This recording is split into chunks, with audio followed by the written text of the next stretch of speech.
বাংলাদেশ জাতীয়তাবাদী দল তারই একটা অঙ্গ সংগঠন তারেক জিয়া প্রজন্ম দলের 11তম প্রতিষ্ঠাবার্ষিকী প্রধান অতিথি হিসেবে উপস্থিত আছেন বাগমারা মাটি ও মানুষের নেতা, বাগমারা মানুষের হৃদয়ের স্পন্দন, সাবেক উপজেলা চেয়ারম্যান, কারা নির্যাতিত নেতা, বর্তমান আহ্বায়ক কমিটির সংগ্রামী আহ্বায়ক ডিএম জিয়া রহমান জিয়া ভাই।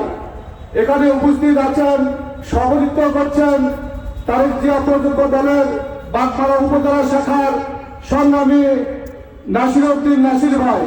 এখানে উপস্থিত আছেন অত্র অনুষ্ঠানের বিএনপির সাফি ভাই, এখানে উপস্থিত আছেন মিলন ভাই, এখানে উপস্থিত আছেন বিভিন্ন ইউনিয়ন, বিভিন্ন ওয়ার্ডের এবং পৌরসভা নেতৃবৃন্দ। সকলকে জানাই আমার সংগ্রামী সালাম, আসসালামু আলাইকুম। সংগ্রামী উপস্থিতি, আজ আপনারা জানেন তারেক জিয়া প্রজন্ম দলের এই বাগমারার প্রথম একটি জনসভা এবং র্যালি করা হচ্ছে। সুপ্রিয় ছাত্র বন্ধুগণ, একটি কথা বলতে চাই, আমরা আলোচনা না করে, সমালোচনা না করে এই তারেক রহমান প্রজন্ম দলকে কিভাবে আগামী দিনে আরো ভালোভাবে এগিয়ে নিয়ে যাওয়া যায় এদিকে আমরা খেয়াল রাখবো।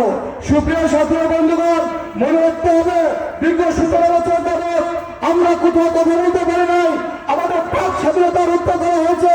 সুপ্রিয় ছাত্র বন্ধুগণ, আমরা পুরুষ, আমাদের রক্ত বংশ ছিল, আমাদের রক্ত বংশ টকটক করে আমরা খুন করতে পারি, আমরা রাজনীতি করতে পারি, আমরা করি নাই, আমরা এই রাজনীতি করি নাই, আমরা আওয়ামী লীগের রাজনীতি করি নাই, আমরা করবো না ইনশাল্লাহ।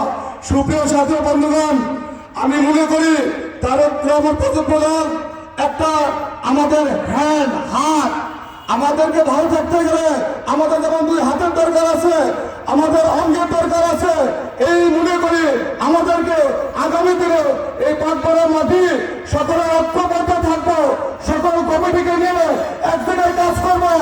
মনে রাখবেন, যাই যেটাই বলুক, বাগমারারা সারা বাংলাদেশের আগামী দিনে আমরা যদি ঐক্যবদ্ধ থাকি, ধানের শীষ দিয়ে ম্যাডাম জি এবং তারেক রহমান বাংলাদেশের প্রধানমন্ত্রী, কোন কারণে বাংলাদেশ চলবে না।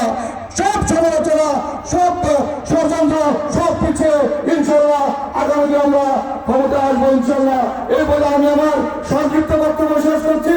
আবারও দেখা হবে, আবারও কথা হবে এই সোনালী প্রান্তরে। সালাম আলাইকুম।